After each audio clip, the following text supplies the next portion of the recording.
everybody, and welcome to the Tennis IQ podcast. I'm Josh Berger. And I'm Brian Lomax. Our guest today is Dr. Stephen Walker. Dr. Walker has been involved in the sport and performance psychology field since 1983, when he began at the Human Performance Laboratory at the University of Colorado. He is board certified with the Association of Applied Sports Psychology and is a member of the United States Olympic Committee's Registry of Sports Psychologists. Over the years, he has developed mental training programs for several accomplished athletes in a wide variety of sports, from professional and Olympic levels to high school and club teams. Additionally, he's an expert at supporting coaches, parents, and promising young athletes as they strive to realize their potential.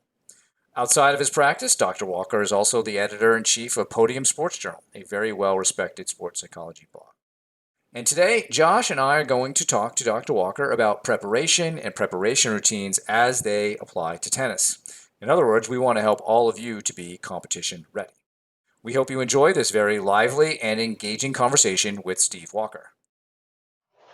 It is my pleasure today to welcome Dr. Stephen Walker to the Tennis IQ podcast. Dr. Walker, thank you for joining us today. Thanks for having me. Good to see you guys, Brian, Josh. So glad to be a part of your program. Thank you. And I know this is going to be fun. And the reason Josh and I wanted to have you on was specifically to talk about preparation for success, and especially mental preparation. You've recently put out a new download from your website entitled 12 Keys for Unleashing a Great Performance. So I want to make sure that we go through that. And I want to make sure that the listeners check that out. We'll put a link in the show notes to make sure that people can download that, because quite frankly, there are a couple of really cool stories in there of athletes that you've worked with and how using pre-performance competition routines, et cetera, really help them. But before we jump into that, Dr. Walker, I'd love to have you introduce yourself to the Tennis IQ podcast audience, with some of your background in sport and sports psychology and coaching. And so if you could just go through that for us briefly. Well, I think, any of us, every one of us in this group, probably started out just as an athlete doing what it is that you want to do, youth sports, kids sports. I played tennis. I was a major swimmer when I was growing up. And I somehow had a facility for these kinds of sports or strokes that were, from a motor skills development, pretty tough to handle. So I swam butterfly, and and I was taking on different kinds of activities where I learned how to project myself into somebody else's body and at least have an instinct as to what may be involved in whatever their sport is. From there, I played through high school, and I played football, and I did all the traditional sports, which, were okay. But I was also a musician, so I played electric guitar, and I was a rock and roll singer, and I did all that stuff. And basically the intention was, let's just have fun. Let's do what we want to do and hope we don't mess it up. And so that was where it all came from. When I got into sport seriously, through high school sports, that was the lead in. But I had an opportunity when I was going to graduate school at the University of Colorado. I got my doctorate there, and it's kind of an odd little story, but I was used to play full court basketball when I was getting my doctorate there. And it was something that I did every single day. It was my stress relief. It was my blow off steam. It was my get away from it all. It was all of that. And there was a day where I had to go to the bathroom really bad. And I mean, it was really bad. And so I had 2 flights of stairs to go downstairs, but I knew that there were classrooms upstairs. And so if I could just get to the classroom bathroom, then I would probably be just fine. Well, I go upstairs and I'm wandering down this hallway, and I go to classroom to classroom to classroom to classroom. There's no bathroom. And I'm going, geez, give me a break. And then I wander into this cavernous place that I'm going, holy mackerel, what is this place? And I'm looking at treadmills and I'm looking at balloons and I'm looking at VO2 max setups and I'm looking at a hot tub with a scale on it. And, and I'm just absorbed by these oscilloscopes and this voice rings out from behind me. What are you doing here? I jump, come down, land on my feet. I turn around, I see the silver-haired guy who's got a frown on his face. He's not happy. His privacy's been intruded. I've wandered into his cubicle, and he turns out to be the most wonderful human being I met. And I worked with that man for 20 years. He was Art Dickinson of the Human Performance Laboratory, and he cut my teeth on so many things. And so you never know what's going to happen when you're looking for a bathroom. So that's the moral of the story. don't assume that just because you got someplace to go that you know what's going to happen when you get there. And so he was the guy that really got me introduced into all the cardiac fitness stuff, lipid profiles, VO2 max training. And this goes back to 1976. So this guy was definitely one of the premier researchers. He was a big guy with the U.S. Olympic Training Committee and just wonderful, wonderful human being. So from there, he introduced me to Jerry Quiller, the track and field coach. He introduced me to Mark Simpson, the golf coach. He introduced me to all of these different coaches. And the next thing I knew, I was rotating around the athletic department, working with different athletes on different specializations. A lot of it was just stress-related stuff to try and prevent, their inability to melt down or just even perform under pressure. But then above and beyond that, it went to the kinds of things that were way more specifically dialed in to how they get themselves ready to do whatever they're going to do.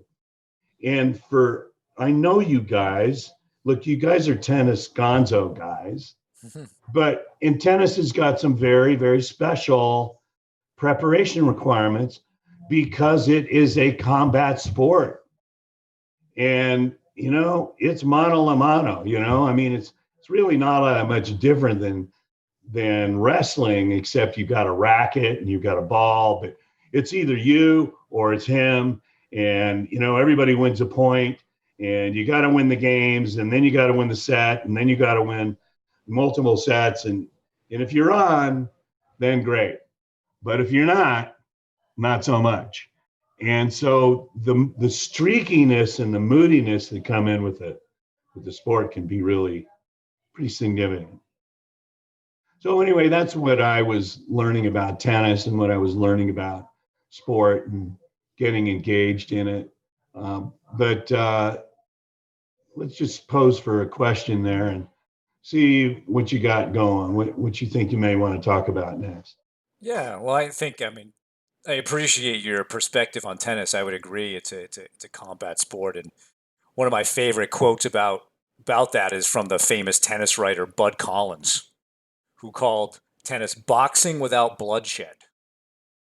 And it's exactly some what it is. Bloodshed too. I've seen plenty of that, but perhaps not as much as boxing, right? And I think that's one of the aspects, though, I think that is difficult for tennis players to understand about the fighting and the combat piece is that the physical consequences are not as dire as they would be, say, in boxing or mixed martial arts. And therefore, a lot of the focus tends to go internal rather than on the opponent and how I'm going to do that. And I think that is something, when we think about preparation, That's a key aspect of understanding, a certain level of tennis IQ. We had on a coach Jorge Capistani, who talked about the three levels of tennis IQ, and Josh and I, were fully on board with this, and how that highest level of tennis IQ is not about you; it's all about the opponent and you using your strengths to exploit their weaknesses. Yeah, let me touch on that for a little bit, because Sure. I tend to view it maybe a little bit differently than you guys do. When I watch Nadal and I watch Djokovic and I watch these guys, there's tennis and then there's what they do. And what they do, so one of the things that is really big for me in terms of preparation and getting people in sync in their body. Now, my definition of being in sync in your body is having your mind and your body in the same moment, in the same place, right now, in that nanosecond, which is now. So, since the mind tends to travel so much faster than the body, you'll find a lot of people that get caught up in future think, and they get driving into, well, what if this happens, or what if that happens, or what's the guy next going to do, or you'll have made a mistake and you go, God, gee, I should have done this, or I should have done that, or what's wrong with me, what's going on. And this is the scenario where people have too much time to think. I remember Jim Lair would do his thing where he'd talk about the 16-second cure, and you're going back to the fence, and you're playing with your strings and you're trying to get yourself calmed down and you settle, and then you turn around, you go back to the service line and you're ready to play. Well, these guys don't do that. I mean, they will change up the tempo, they'll change up the pace of play, they'll change up what they're doing, but they are so in the nanosecond, which is now, that their attention is solely on their body knows what to do. They're not even talking to their body about what they want to do with it. They just know what to do. And that is an order of magnitude in speed and reaction time and attention and focus that is like otherworldly, in my opinion. I mean, you watch these guys and how quickly and how efficiently they play the game. The ball's going where the ball's going, and they know where it's going to go, and they did every little nanosecond thing they needed to do in order to get it there. But for most of us, that's not the case. Most of us, people have way too much time to think about it. They have way too much time to judge, to evaluate, and so it's a different ball game at these levels. It's a real significant challenge to do that properly. So anyway, what you guys got to take on that? What's your thought on that? Because the speed of the game is unreal. Yeah. No, and we've talked about that. I mean, we in one of our recent episodes, we talked about Nadal and Djokovic with a specific emphasis on the French Open final. No, I mean, with what you're saying, with these guys are just at the top of their craft and have been winning championship after championship for so long that for them it is second nature at this point, and they maybe don't have to go through the same process of getting themselves in that right mindset point after point, where maybe the player who's number 50 in the world, or the player who's number 1500, or the player that's number 70 in New England for their age group would have to, or the 3-5 player. So I think as we talk about preparation, and as for the remainder of the conversation, it's just for our listeners. This is for that other 99.999% of humans out there that aren't guys that, like that me, don't reach yeah. the superhuman levels day in and day out. Because I know that we through your work, and we want to talk about preparation, and we know you've done a lot of work into this area. So I guess in terms of mental preparation, how do you start to break down that process in terms of what an athlete ought to be doing as they prepare for a performance? All right. Great segue. Thank you very much. I'm going to start out with a level of simplicity that I think does a decent job of introducing the topic.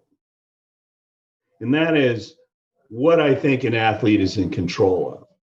So I think an athlete's in control of three things. And the very first thing is their preparation. What are they doing to warm up? How do they fuel themselves? Did they sleep well the night before? Part of it's body, part of it's fueling, part of it's whatever. But the bottom line is they've got to have some sense of preparation. And some people can be more extreme than others, and they can actually observe their opponent playing so that they get some ideas about what they're going to do and how they're going to attack this, or are they going to change their rhythm up, or how do they hit? What's the pace of play? That are they full of garbage shots? What do they do? What do they do? And that all goes into preparation and knowing what to expect and having a good sense as to what to expect. Then in tennis, and more so than in a lot of sports, you better be on it. You can't be lackadaisical on the court. You've got to be able to move. You got to be able to move efficiently. You've got to have an effective split step. You've got to be able to be on your point with your serve. You've got your toss has got to be good. Your movement's got to be good. Your, serve and volley's got to be good. Whatever it is that you're doing, your effort to be able to get to where you want to get to the ball. Have you ever seen anybody move more quickly than Rafa? I mean, the guy is a beast. He will run down anything, anywhere. Doesn't matter if it's on clay, doesn't matter if it's on hard court. The guy is just a beast. And that doesn't take anything away from Djokovic or anybody else. It's just that this guy is otherworldly in that experience from my observation. And look, compared to your level, I'm still an amateur in terms of how I look at these things, but it's noticeable and it's worth paying attention to.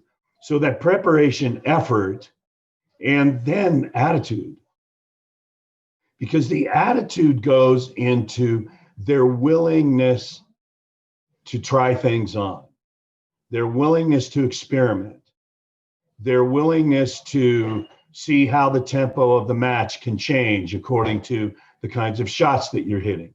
You can start out with a match where the pace of play is just, through the roof. And then you can change that up to where, you're giving somebody something that they're not expecting, that maybe they don't want to have. I've seen a lot of people, particularly at the high school level, where they'll start out and they'll play with a pretty quick pace of play, and they see their opponent playing garbage tennis. And the next thing they want to know is, they're doing a lot of spin shots that completely altered the tempo of the game. And they start outlasting their opponent because they can. And so, these kinds of things that go with their attitude and the way they play that lead to the strategies for how is it they're going to win in this combat sport, because it is a combat sport. It's either you or them, and every shot counts.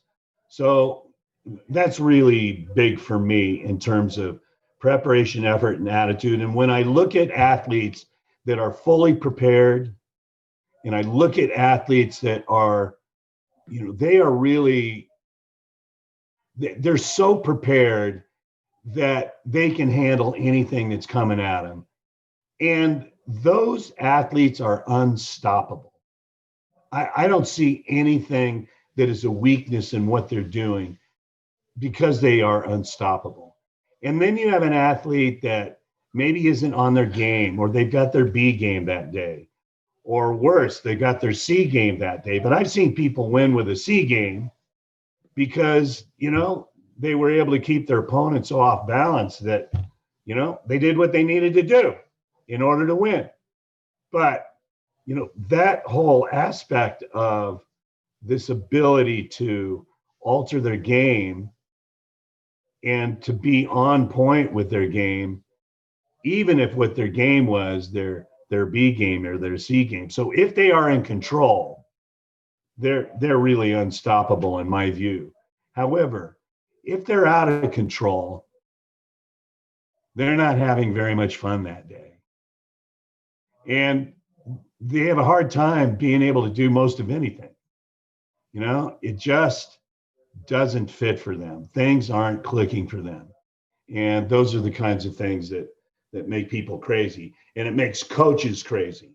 You'll see these coaches sometimes in the stands at any venue where, you got the 5 coaches and the family and the entourage and all of that. And everybody gets, freaked out when something's not working right in that. Even the ones that are. So anyway, and I do, I have another thought about this preparation, that for athletes that are more sophisticated, that, have really been working at it for a while, I call this thing called P5 thinking. Now, P5 thinking in my mind is there are 5 criteria for knowing what you want to do when you're going into any competition. And almost all of it involves preparation, but, purpose all, what's your purpose? What do you really want to accomplish? What's your goal? What's your game? Why are you doing this? What is your why? And for people that really know what their why is, because it's the most fun that they've ever had, they really like being able to play at a level of mastery. It helps them reaffirm the sense of who they are and that they're capable of doing something at a very high level. I mean, that purpose and being able to play with, a purpose drive is huge. The second one that I focus on is that they've got to be productive in virtually every aspect of what they're doing. They can't be wasting time. They can't be just flipping around.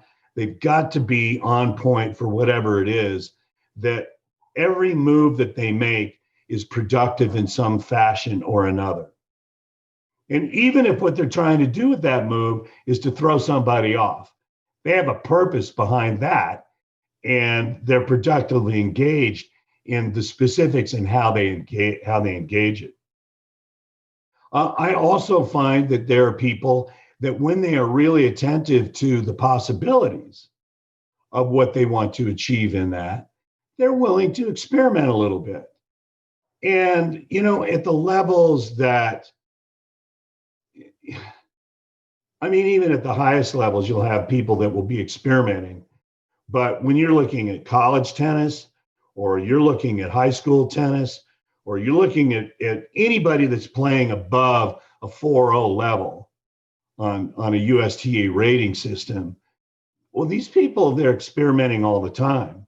And so what are the possibilities that they can do something that maybe they couldn't do yesterday?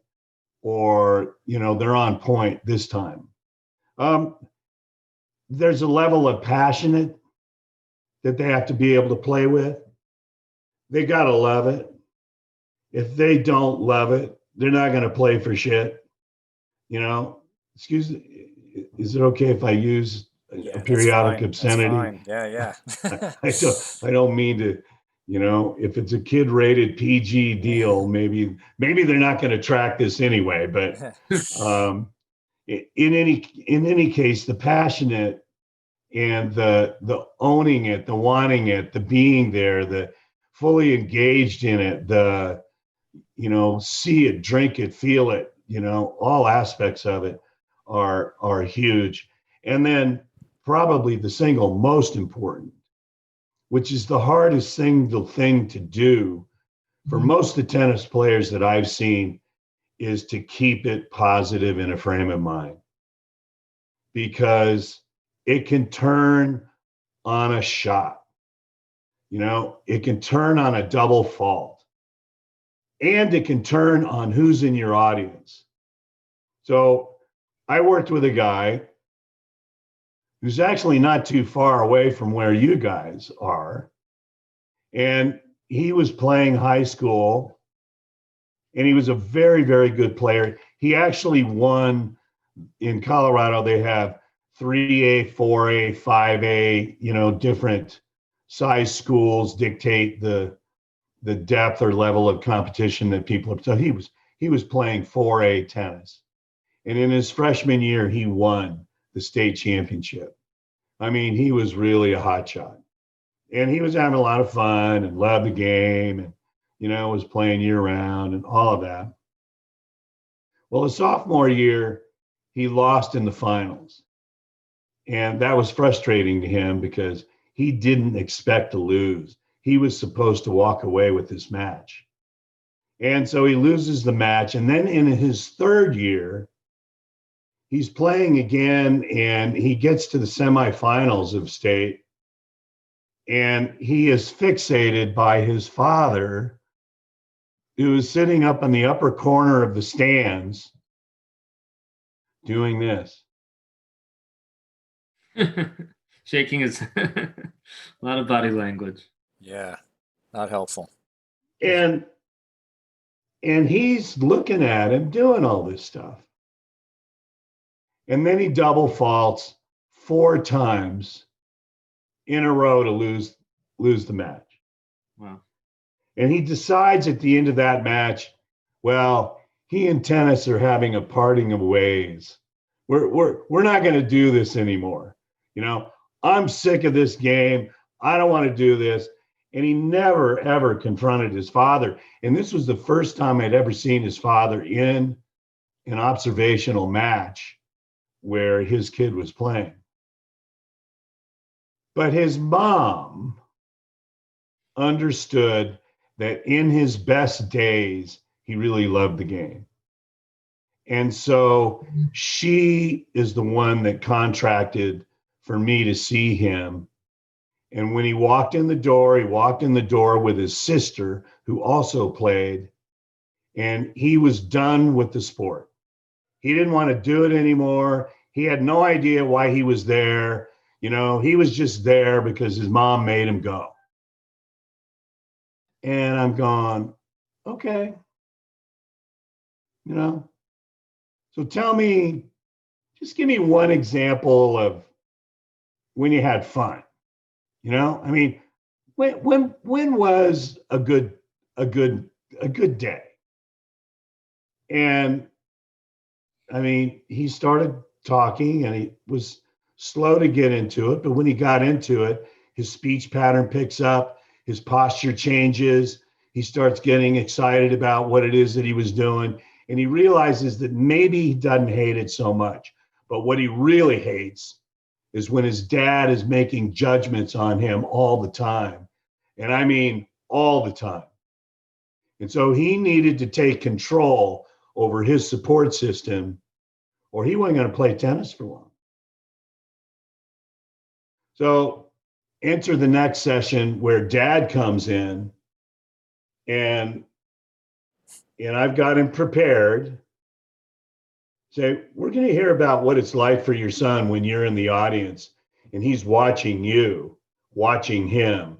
Because I guarantee you, when he's watching you, watching him, he's not thinking about what he's doing. He's thinking about what you're thinking about what he's doing. And that takes him into a whole nother avenue.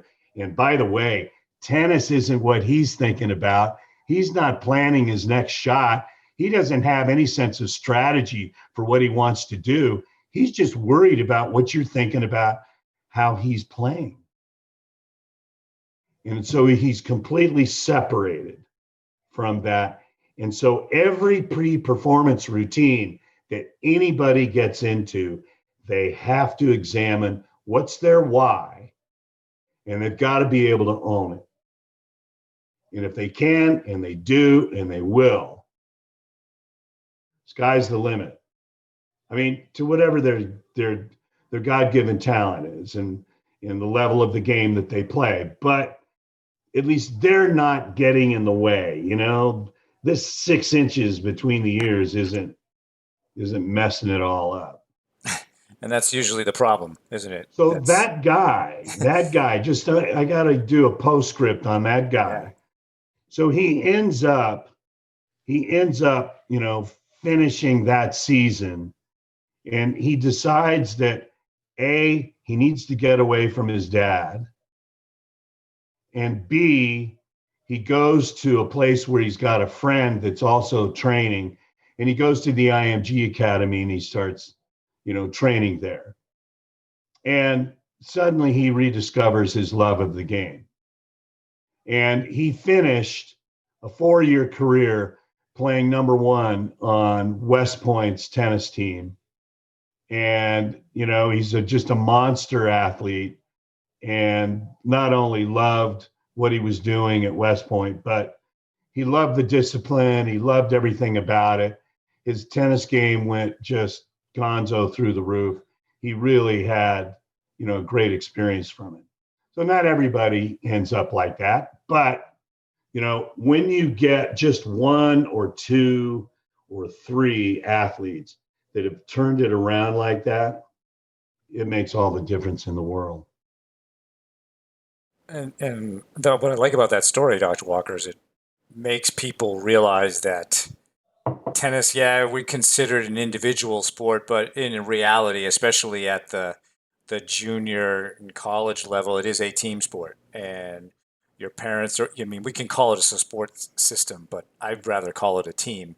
And everybody's got a role on that team, and it's a matter of making sure the people on that team understand their role in that. Yeah, and that, because you're the player, you've got to be the one that's driving the bus. Yeah, you're more or less the CEO, even though you might not be ready for being a CEO, but... Well, but you can be provisional. Yeah. You can start at, hey, let's try it this way and see how it goes.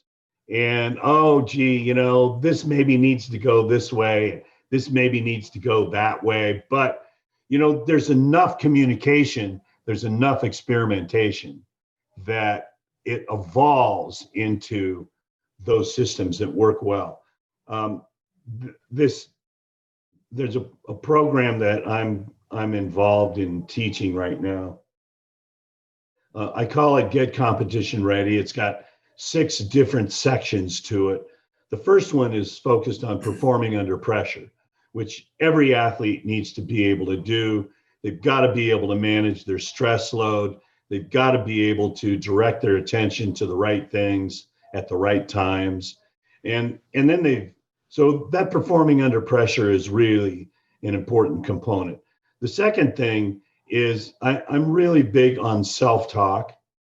And I'm really big on self-talk from the standpoint of, well, let's look at it. It can be very active. It can be very passive. It can be very focused, or it can be random. It can be outcome oriented, which, how many guys do they're playing tennis and they're focused on the outcome of what they want this game to do. Meanwhile, they just lost 3 points in a row, and they're no longer focused on the outcome. Now they're just trying to hold on for dear life. So, in that chatter that's going on in the mind is kind of dictating a lot of that. I'm really big on people understanding that time travel hurts almost always. future think, what if this, what if that, what's going to happen next, never is helpful. Why? Tell me why. Josh, why do you think that is the problem for them? I mean, I think when people are thinking about the future and worry, the what ifs, what if I lose this match and my ranking, or in tennis, my UTR goes down, or the other way, right? What if I win this match? What is that going to do for my ranking? Oh yeah, and then now who do I got to play? Think? Yeah.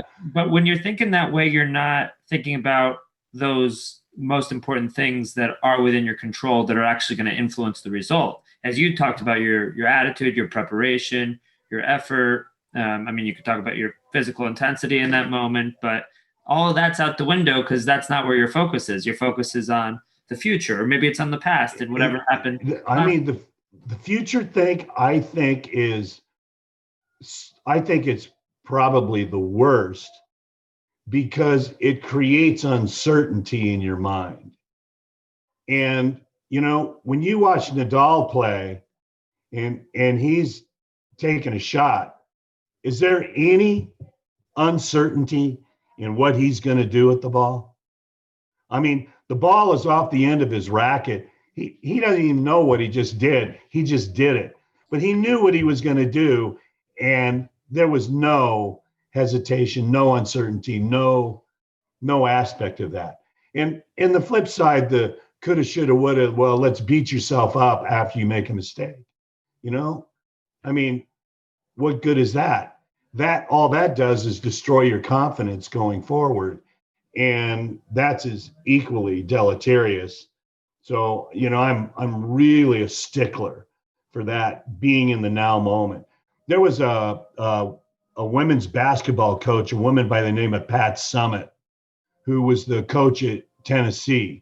And when she won her sixth, I think it was her sixth NCAA championship, the alumni club at Tennessee gave her this sterling silver whistle. It had to be worth about $4,000 or $5,000, And they kept on wondering, why does she wear this cheap red plastic whistle with a shoestring around her neck every practice?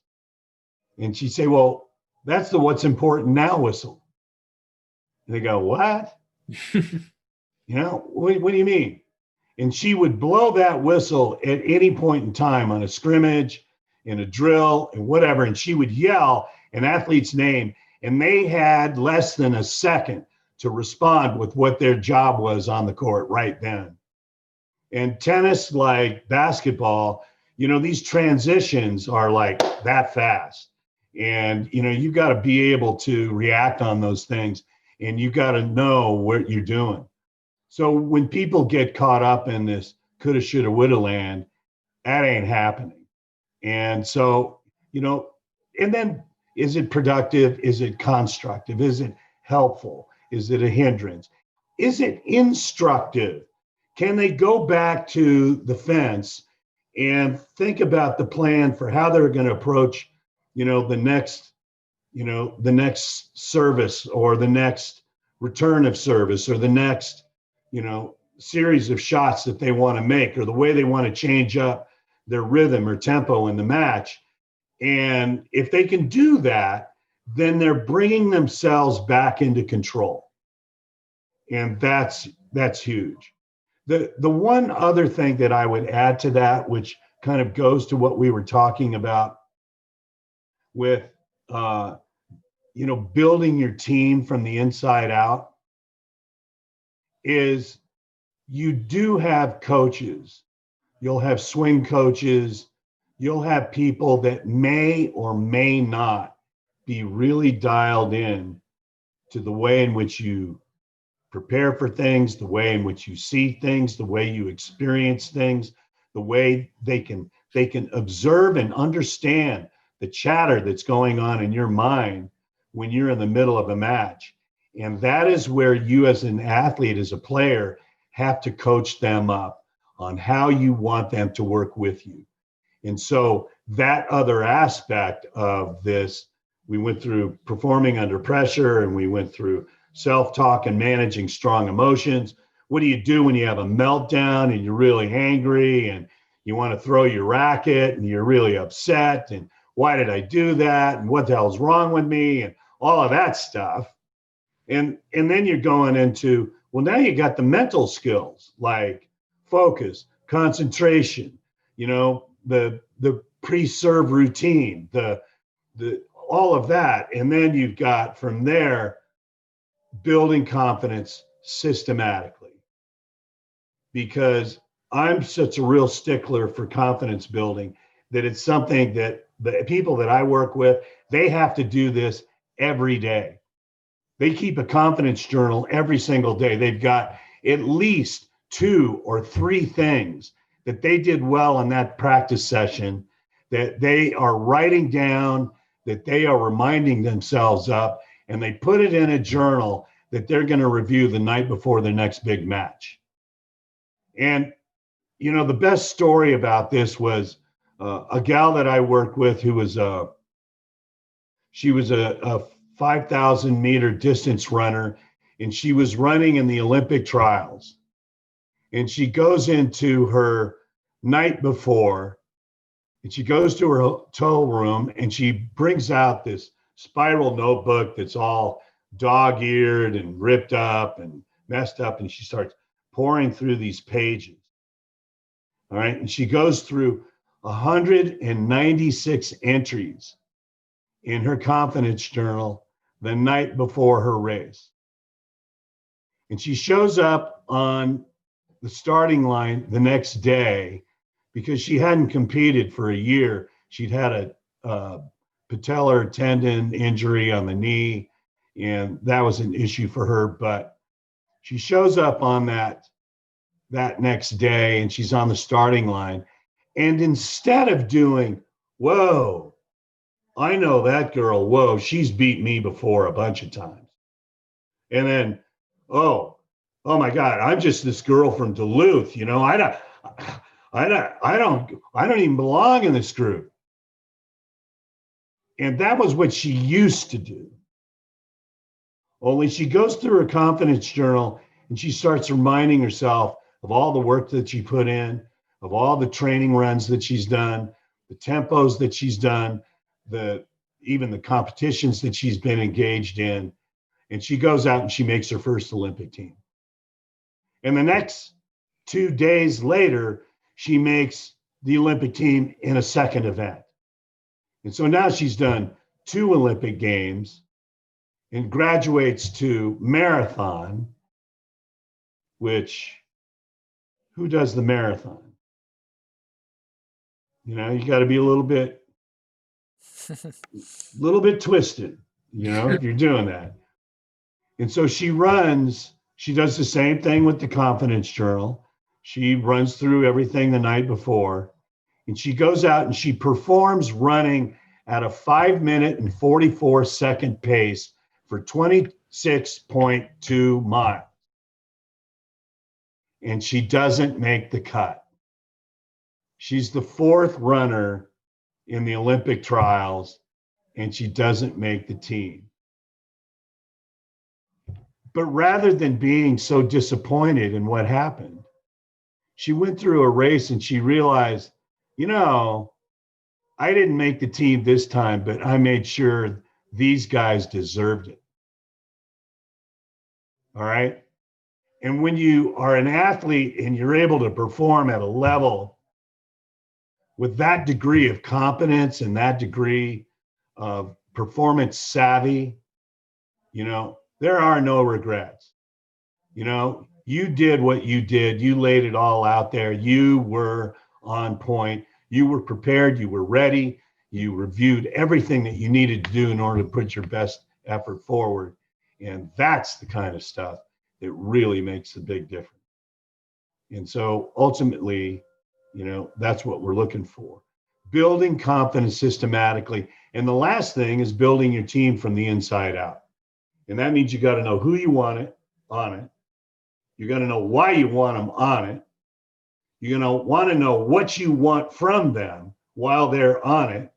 You've got to be able to communicate with them in such a way that you are able to convince them that what they want to do for you is be that person for you. And there's a lot of things that go into being able to build the quality of relationships that these people do to be able to execute and create all of that. And that's before the start. You know, this is before the first service.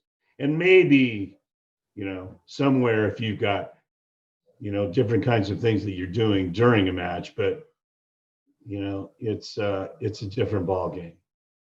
So what you guys do, and at the level that you guys do it, is at a level of expertise that I'm telling you, 95% of the people that play even competitive tennis, they are clueless. They have no idea that that's what it is that's really going on.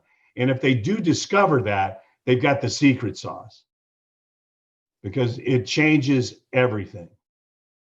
Now, I know I just laid out a whole bunch of stuff on you guys, but I really want to get your take on what you think fits and what you think maybe doesn't, or, where you see it from your perspective. Because, you're playing with collegiate players, you are coaching these athletes at a very high level, or at least, the next highest level that they want to be at in order to be on this world ranking status. So what are you thinking here? What jumps out to you? Well, I think that I'm on board with the P5 thing. I think that's really some good stuff there, and I like having little models like that. The time travel thing, I will also agree with. I think being in that present moment is super important. I will say though that we're having a little bit of a love fest here with Nadal, but to be quite honest, the guy does get nervous. And we've seen that in multiple matches. Even in this past French Open final, he has these 2 easy sets against Djokovic. In middle of the third, he starts to do what he often does, is he starts to get a little bit nervous about the finish. The ball starts to go a little bit shorter. Djokovic starts to step in and play better. Now, the great thing about Nadal is he often recovers from that at the business end of the set, and is exactly what he did. But all 3 of the big 3, they all have their tells about what goes wrong mentally. For him, it's that. Can we isolate on that a little bit? Because, you've got guys that will sometimes start out and they'll just be monsters, in the first 3 games, and then, they've got a lead and they want to protect the lead. Oh, yeah. And it changes the dynamic. Totally. It for changes both players, the way they look at it. Yeah. And the other guy might be playing with nothing to lose at that point. Yeah. Yeah. So what do you guys suggest for how you protect against that? So I'll go first and then I'll let Josh do this. For me, and we run into this all the time. Every time I get, the most common things I'll get from parents who call are, my player is better in practice than in matches. Like, yeah, okay. That's pretty normal. And then he or she has trouble closing out sets, but is great at coming back from when he or she is down. Of course, they don't recognize it's the exact same situation, just you're playing an opposite role. And of course, I think what's going on from a protect the lead, this is a lot of the future time travel. And we're thinking, and I think this gets more to like Daniel Kahneman's thinking fast and slow, loss aversion. We think a little bit more about what we have to lose than what we have to gain. So I talk a lot about how that's just a normal part of our process. That's old software, million-year-old software running in your head that has not had an update. And it used to work. Yeah. All right. So talk about the update. So the update. What do you? Josh, what's your update? What do you see in this that, from your perspective, is a key element for turning that Yeah, I think I agree with Brian, and I think it's very common with players I've worked with, and it's you're playing well, you get yourself in a good position where you're ahead in a quote unquote winnable spot, but then then your thoughts start going to what if to what if land, to fast forward mode. You're thinking, what if I lose this match, or what if I win this match? I've talked to players that and they're thinking, I have a certain goal for myself. For maybe it's a high school player or a junior player, and they want to get to the college level, or it's whatever their goals are. Maybe it's a certain ranking level in junior tennis, and they think, okay, if I win this match, then I have my quarterfinal match. And then if I win that, and that should be an easy match, right? Because I'm playing this person who I beat the last 3 times. Then I'm going to gain all these ranking points, and then I'm going to move up 4 spots in the ranking. I'm going to be that much closer to my goal. So they start, rather than, and this is the match is still going. Maybe they're serving at 5-3, that second set. And rather than thinking about, okay, where is this next serve going? Can I set up my best pattern here to put myself in a successful spot? How can I make sure that I'm utilizing my routines and doing everything, in terms of my mindset, in terms of my strategy, in terms of my effort, point in, point out, that's going to give me the best chance. I'm thinking about what my UTR is going to be when I win this match, or if I win this tournament.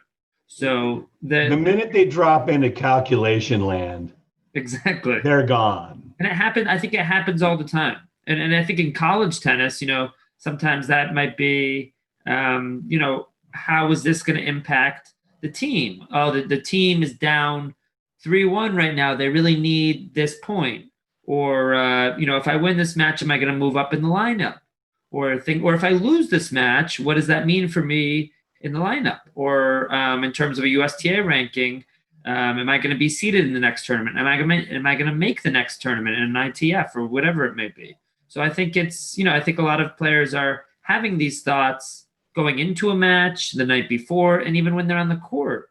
And I mean, the key is to come back time after time, not to be unrealistic that these thoughts are never going to occur, but to have this skill set, the tool set, to be able to come back to that present moment and to be able to focus again on those things that are within our control, which is definitely a big theme of this podcast.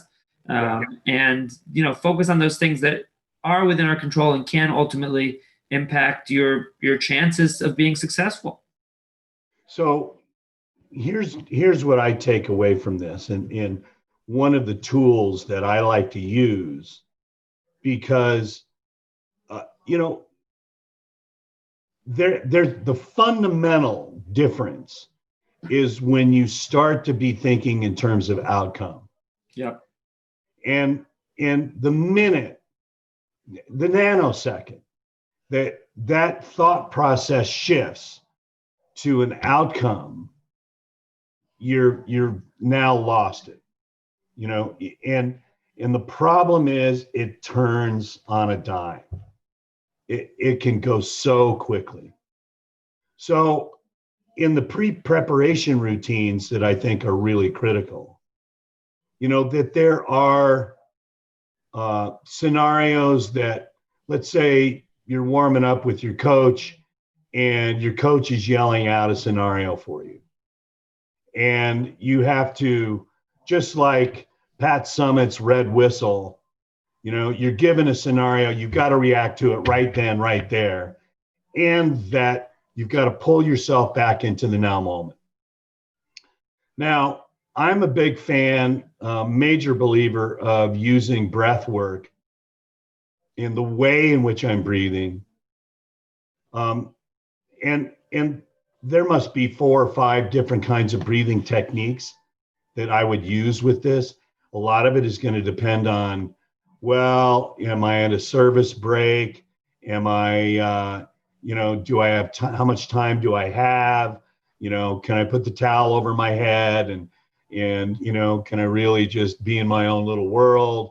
What are the things that I do? Whether it's, Jim Lair's, 16-second cure or whatever. But there has to be a mechanism that is rehearsed, that is rehearsed, that is rehearsed, that however many times you need to rehearse it in order to be able to get it so that it works for you at least 60 to 70% of the time.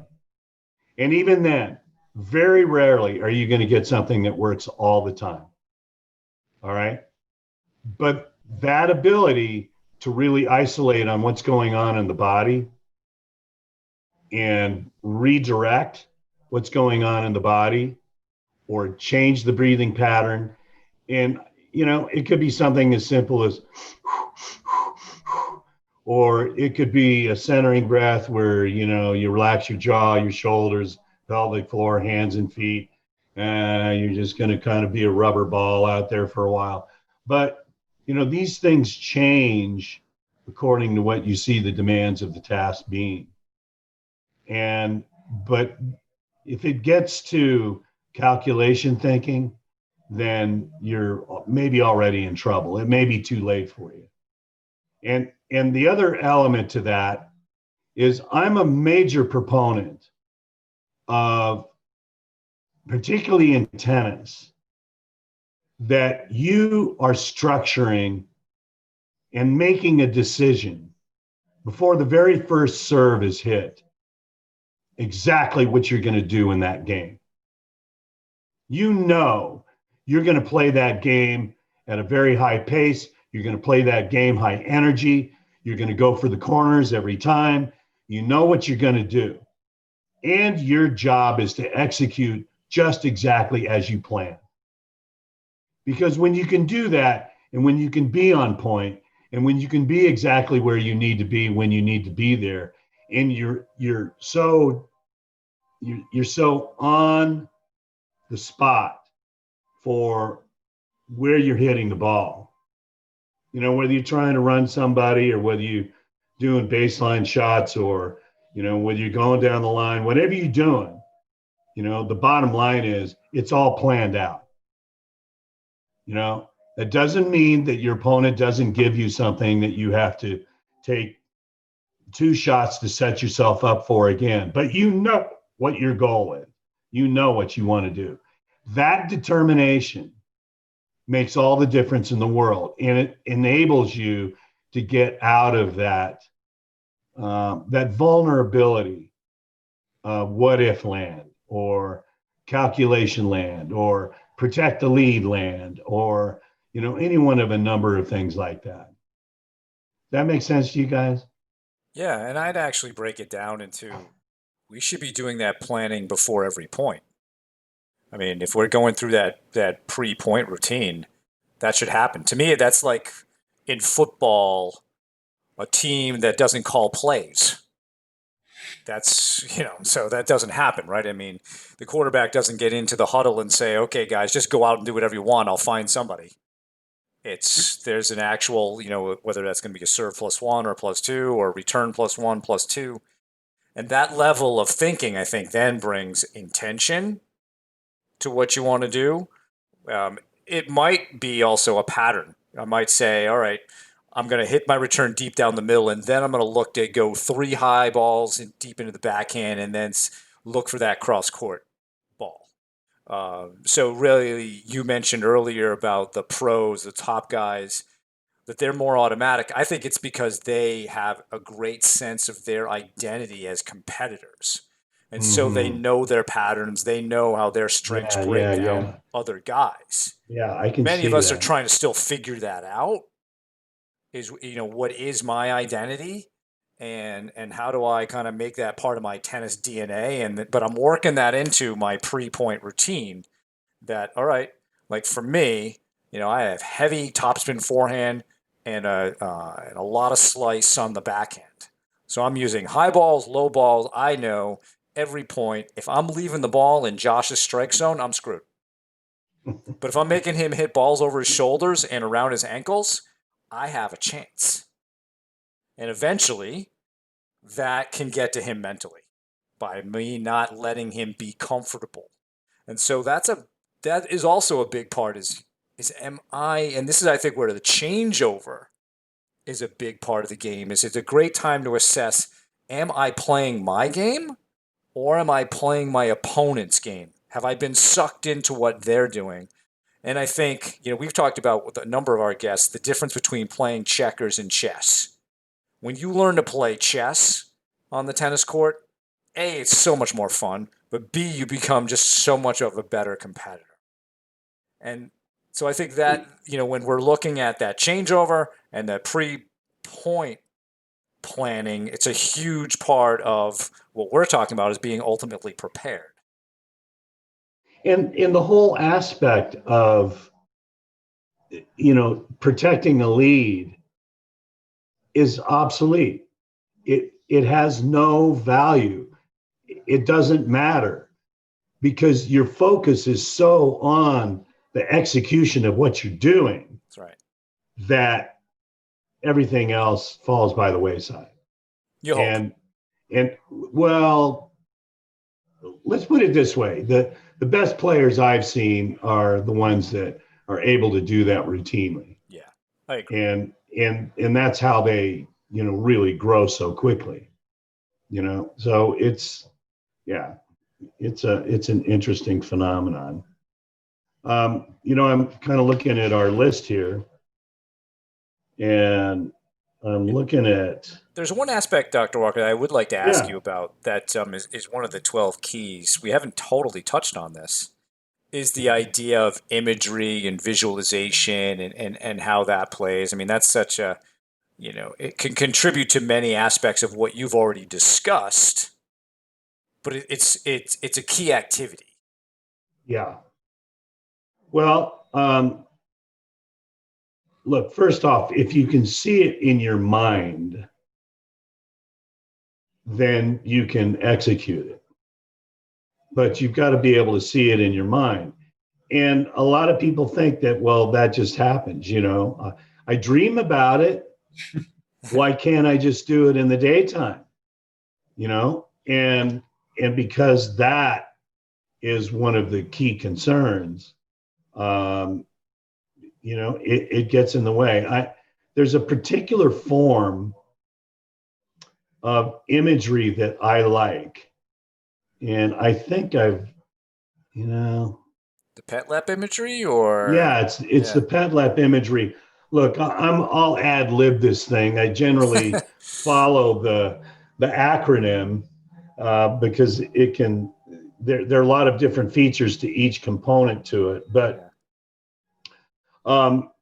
visualization in general is just, you close your eyes, you have a dream, you see in your mind's eye what it is that you want to see. And, you can be playing really well, or, you can be practicing a different kind of a shot. You can be executing a scenario in a match. You can do a lot of different things with visualization, and you can visualize your warm up. You can visualize your fueling the morning before. There's so many things that you can actually visualize that there's no limit. And the reason for that is because the mind moves really fast. I mean, I'll ask people, where were you yesterday at this time? All right. So I'm looking at, where am I right now? We're at 7:24, 9:24, you guys are up late. And then I'll ask him, so where are you going to be tomorrow at this time? Oh, well, I'm probably going to be on the court, or I'm going to be in bed, or I'm going to be wherever. But they can project through that visualization process even 48 hours in advance or behind where they are, what they're doing, and what form. So that's not a small thing, and that shouldn't get lost on people. Just it illustrates so effectively that time travel and that tendency that people have to time travel just in general. People do it all the time. Now, to visualize something that you really want to have happen means that sometimes you may have to work it out where you're initiating the motor skill to make it happen. So, for example, one of the legs of the doctoral research that I did at the University of Colorado was I used a flotation chamber that was a dry float chamber that had a video screen on it. And I would watch cybervision videos of tennis players and skiers and people that would have different highlighted markers on their body so that you could see biomechanically what people were doing when they were actually executing the motor skills for that sport. And I got to where I realized, the float tank was one of these things that was heated to skin temperature. There was no external stimulation. You might be in a water bed with a little fabric cover, or you might even be in a saltwater tank where you're just floating in the water. But the bottom line is there was no tactile stimulation outside of your body, and everything was coming from the inside out. And if you ever have an opportunity to do such a thing, I would encourage you to try it at least once, and to see how it may work for you. Now, I don't see these cybervision things anymore, but just the same, the idea of being able to have the internal trip is what it's all about. So the whole idea of visualization is being able to direct that process. And when you're in an environment like that, you can initiate a motor movement without any resistance at all. And so the body just naturally flows to that position. And so this initiation of the motor movement requires maybe maybe one iota of the amount of muscle tension required to initiate the action. So, for example, if I'm running a 10K and I've got my teeth clenched and I'm running up a hill, and I'm probably burning upwards of 600 to 700 microvolts per second. Microvolts. This is a unit of energy. And there are a lot of tennis players that will burn themselves out in a match where they're absolutely exhausted. And a lot of it is because they've been using energy that isn't helping them at all at what they want to do. So that recognition that there are times when you need to conserve energy, just as there are times when you need to really exert energy, allows you to be in control of that. But you recognize that either high or low, you are ultimately going to dictate what you're doing. The second thing that I think is useful with respect to that visualization is that the initiation of that very fine motor movement, very subtle, very easy, that starts in the mind and in the brain and the visual cortex of what's happening, leads you to what you want to have happen. It can guide you to the direction for how you want it to unfold, the way in you want the sequence of the events or the sequence of the motor movements to occur.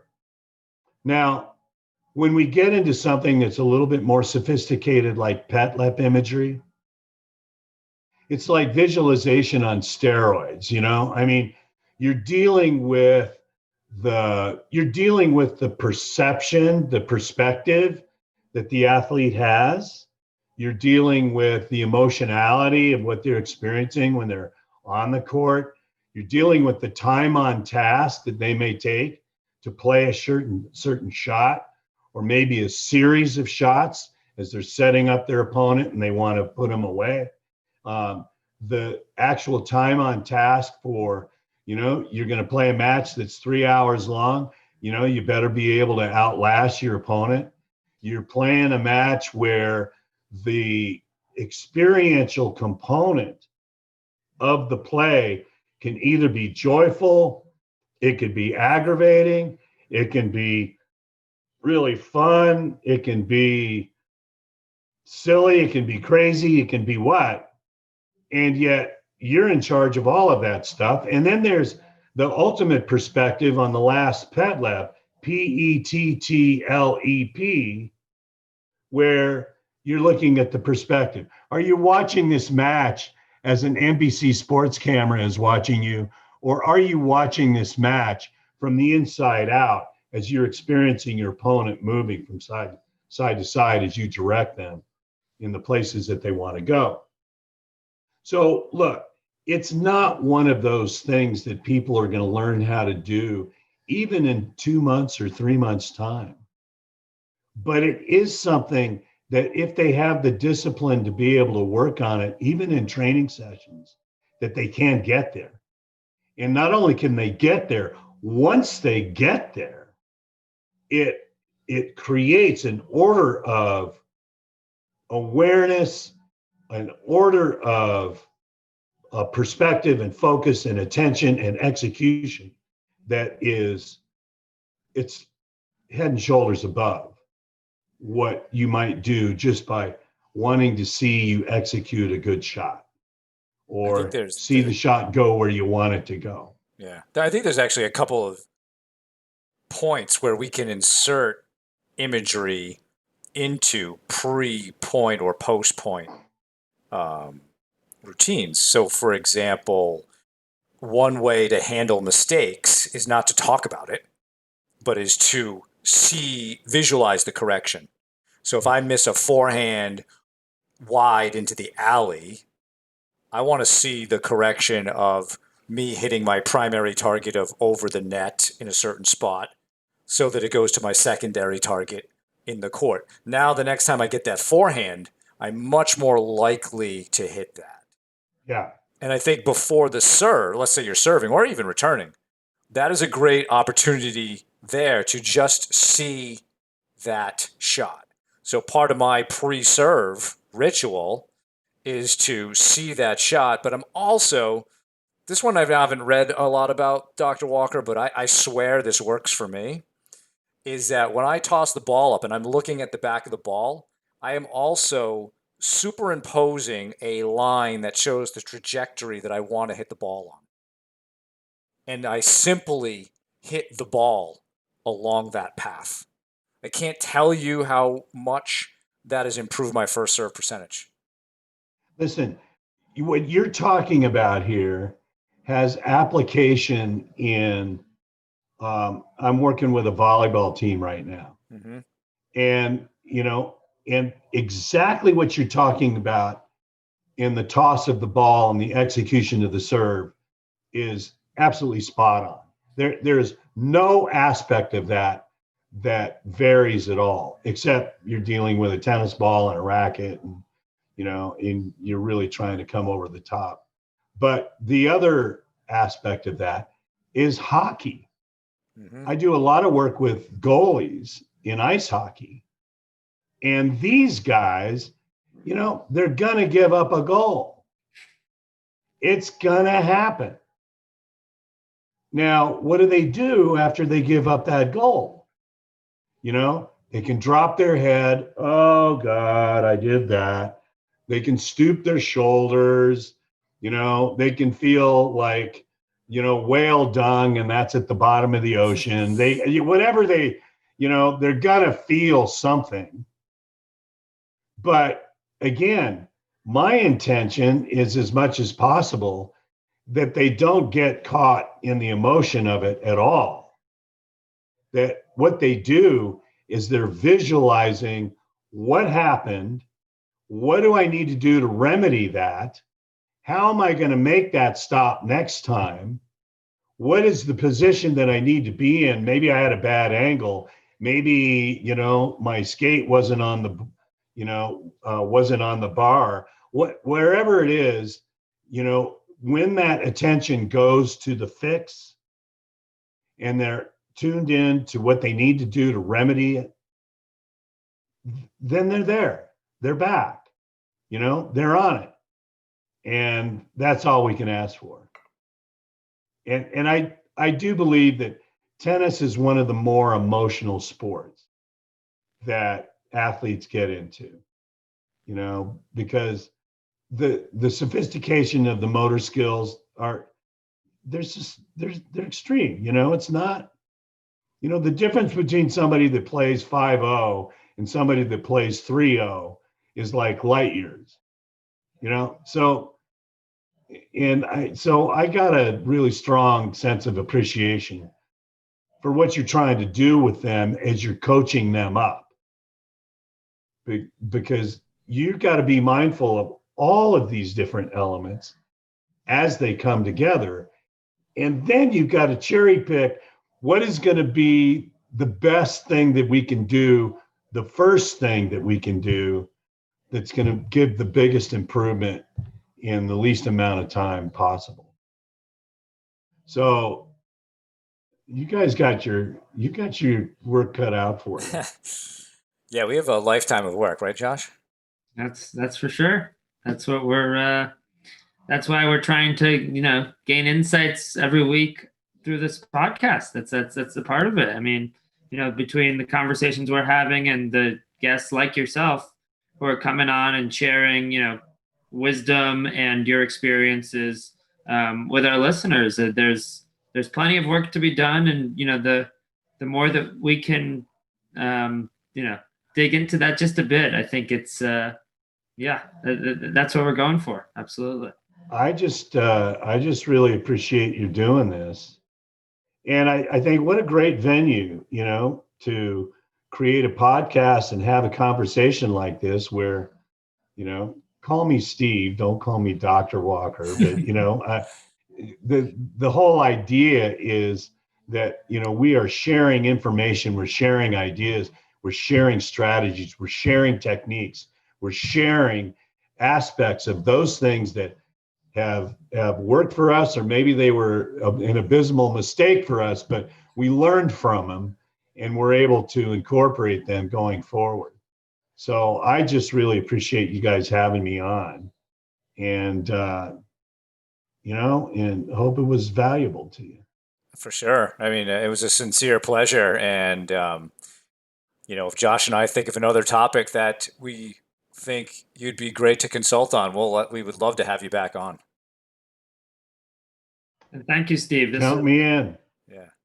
This was a blast, and thanks for your time. We really do appreciate it, and I'm sure our listeners got a lot of great nuggets out of that, and we really appreciate your time. Thanks. I'm going to go ahead and do a little plug here. Absolutely. If anybody wants the pre-performance routines booklet that we were talking about before, they're going to need to send me an email, and that email is going to go to doc at drstephenwalker.com, and that would be Dr. Stephen with a PH, Walker.com. And then just ask for what you want. I really would like to have, an email and a phone number and contact information, and just the kinds of things that will help me be able to track it down. Also, I will point out one thing, that on that website, drstephenwalker.com, I have various assessments that I use that people are welcome to. I'll give them one. You can try out one of them, but then we have a conversation about it, because the battery that I use when I'm evaluating athletes is probably nine